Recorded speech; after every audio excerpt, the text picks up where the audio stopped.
Welcome back, Morning May Talk with your boy Frank. Talking about Sean O'Malley in the pod. I feel like I didn't get to talk about that for long enough, and just talk about how a lot of times in boxing, I said this before, and people like I said don't come from boxing, they don't understand. But in boxing, when you have a fighter and he young and you build him up, because I don't want this to sound disrespectful to any of the guys that he's fought or is going to fight in the future, but if it's my fighter and we building him and we see a guy say, "Hey, this guy's a fucking bum," then he gonna fight him because it's like you gotta fight some bums or some cans, whatever you want to call them. And like I said, no disrespect to anybody, but it's like you have to. That's how you have to build your fighter. You can't just throw him in there like, all right, he's talking this shit on the internet, so we gotta put him in there with the guys that talk shit to on the internet because in this day and age, that's what the game is. A lot of the game is getting on Twitter or getting on whatever social they use and talking shit at a guy,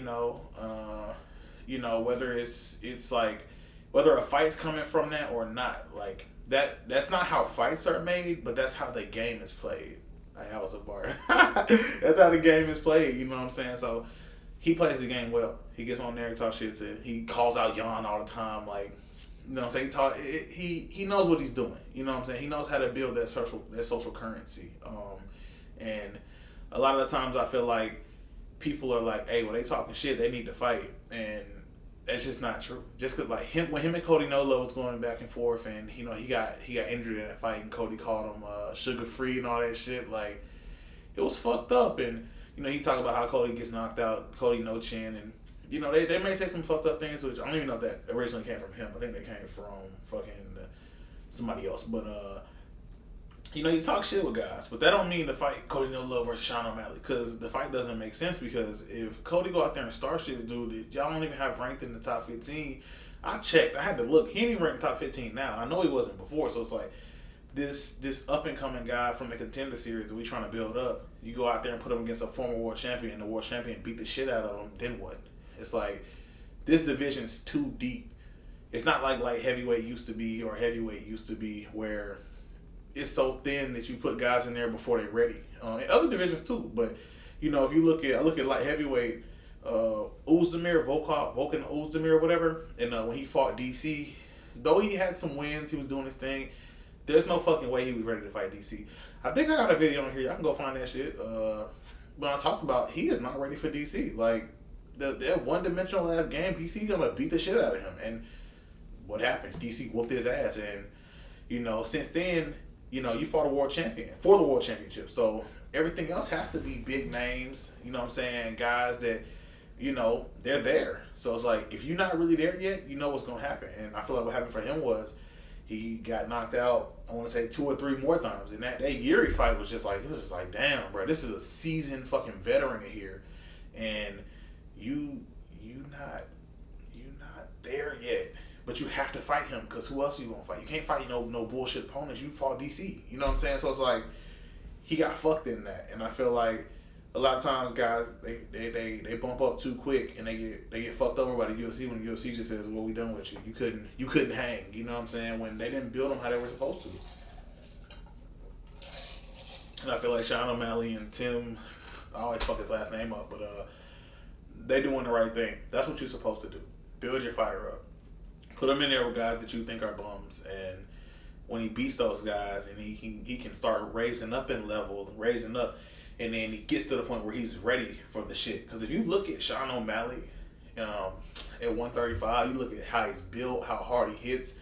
This motherfucker could become the champion of the division, and one day, maybe he's got the frame for it. You know what I'm saying? The confidence. You know what I'm saying? But he don't have the experience. And experience matters. That's why, I really fuck with Sean O'Malley. I didn't fuck with how he took that loss, but I really fuck with him as a fighter. And it's like, if that's my fighter, you goddamn right we doing it. We doing it in a way where y'all gonna call us pussy, or you can do whatever the fuck you want. Who gives a fuck? Like, because if he go out there and get knocked out, you know what's gonna happen? Motherfuckers gonna be talking shit. It's like, oh yeah, I knew he was trash. You know how motherfuckers is. So it's like, it's in his best interest, his team's best interest, and the UFC. If the UFC is building him as what they want to be the future, it's in all their best interest to just slow roll it. Yeah, don't copy. UFC they stay copyrighting my shit, but don't copyright that that song. Yeah, slow roll that shit. You know what I'm saying? And I don't feel like it's no disrespect in that. But I will say to the people that feel like he does need to step up in competition, because even I said like, hey, I'm ready for him to start like rising up in comp. Like I want to see him fight some tough fights. I mean, shit, to those people, he did fight some damn tough fights. Like, you know, I feel like we quick to disrespect guys, but we gotta remember who people are. Like, you know, okay, the Andre fight, he was a can. That they consider him a can. Jose Alberto, probably the same thing. Eddie, I think they probably consider him a can, but I felt like for us older MMA fans, we know Eddie, so I felt like they was like, well, we can match this up. He's kind of a vet. That's like it's just like in boxing. Like, look at this poster right here. Damn, Jose Luis Castillo versus that's what when he was pretty boy Floyd Mayweather. Like, that's before he was even money. You know what I'm saying? He was still coming. You fight a veteran like that. You fight a guy who is a beast. You know what I'm saying? Like, he's the first real name that come to people's mind when it's like, this is when Floyd really started to fucking take over and do that shit. So it's like, that's Pretty Boy Floyd. He did that shit. That's boxing. It's like they only do that shit in boxing. You know what I'm saying? In MMA, it's like it's frowned upon, but it's like, y'all need to start frowning. You know what I'm saying? Water break. But so he fights Eddie. He beats Eddie. Starches him. Then they go, well, Eddie's trash. So it's like, okay, cool. Eddie's trash. Whatever. Is that what y'all want to say? We're gonna let y'all say it. Then the Vera fight. Vera being, I'm gonna find his age. Being 28, you know what I'm saying, still being young, you know, O'Malley 26. Them two guys, young, fighting, it almost reminded me of Almeida and No Love when they fought. And they was both undefeated and going fucking crazy, knocking everybody out and shit. It was like, man, this is that crossroads fight. And I don't think it went down like that. But if you look at the trajectory of what happened next, Vera went and fought Aldo. And that was the co-main. He went and got a co-main. Yeah, he beat Sean O'Malley by leg injury. But he went and got a co-main event after that. So it's like they're saying he needs to step up in competition. Well, shit. He just fought this dude. If he'd have won that, if it went different and he'd have won the fight, we possibly could have seen him in there with Aldo. But he lost and he got hurt. So I think that, you know, they went back to the drawing board and said, hey, Thomas Almeida, he was once, you know, considered this dangerous guy, but we think he's a sack or a can or a bum or however they described him. But he is good enough to where on paper we could say, man, we fought Almeida too. You know what I'm saying? So he goes out there, starches Almeida. And, you know, I felt like Joe Rogan and John Anik. I was like, whoa, like he went out there and he starched him, and, you know, shit, he did what he was supposed to do. Almeida had a few moments, like, you know what I'm saying? Like, and you got to see that O'Malley, he can get in there with anybody, you know what I'm saying, at that level. So now it's like we're going up a level. And when he was supposed to fight Louis Smoke or whatever, I thought, and I even got here and said it, I was like, Smoker's not a bum, but he's of that same cloth of like, okay, he used to kind of be a big deal 2018-ish, but he's kind of, you know, when he first came on the scene, but he's kind of like a win-loss, hit-miss guy, but it's a good matchup to make. It's a good matchup to make because you could do this fight, then you could go Pedro Munoz or Aldo or whoever you want to. That was my thought process behind it. I was like, they'll go one more of these fights, then they'll go up. But the fact that he pulls out and you got all these guys calling his name, like I said before, you got me fucked up. If I'm him or if he's my fighter or if I'm the UFC, you got me fucked up. You think I'm about to put him out there with fucking Ray War or somebody with a full, like somebody that's already in shape, but I didn't train for you. Like I trained for this guy, and you want to come and people talking about fighting catchweight. It's like got me fucked up. I'm not fighting no catchweight, but for him to fight Chris Mountain Ho, I think it's smart. And for Chris Mountain Ho, shit, you get to fight Sugar Sean O'Malley in your debut. So shit, you know, some real. If you go out there and start him, some real shit might come from this. But for Sean O'Malley, it's like smart. It's another can or bum. Like I said, I'm not calling these guys bums. I wouldn't do that shit because I respect these guys. But on paper, 7-4 UFC debut. I seen some of his highlights, and he looks like a guy that's gonna go out there and get knocked out. A guy Sean O'Malley can just go out there and hit easily and win. So if that's what the UFC plan is, it makes sense. But from here, this is where I kind of come back to like the boxing. You know, you build your guy up, but from here, it's like, okay, what's next? And I think that they can get away with one more. I think they can get away, especially because he's not in the top 15 yet. I think they can get away with one more. One more bullshit fight or fight where it's like, man, that guy's not even top 10 before it's like, all right, what are we doing? You know what I'm saying? And I think they could go about it. They could do this shit a lot of ways, and I think that frustrates people. But there's a lot of ways you can do this. Because like I said, Vera went on. He fought Aldo. He lost. Then he just beat this other guy, Grant.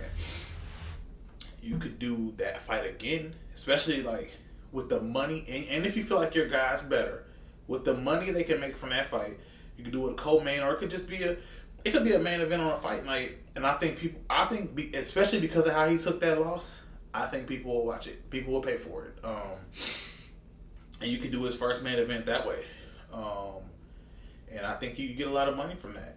Or, if we're talking about what's next, if they're not going to do that, because Vera's ranked 13. If they're going to say, okay, we want to give him another, like, young guy or, somebody who's not there yet, I'm fine with that. But that next fight, I don't want to hear shit about we fighting Vera now. I want to see... I'm going to use some names by the rankings because Pedro Munoz is 8. I want to see Pedro Munoz. Moraes is 6. I want to see Moraes or... Nah, that's my 2 names. I need a third.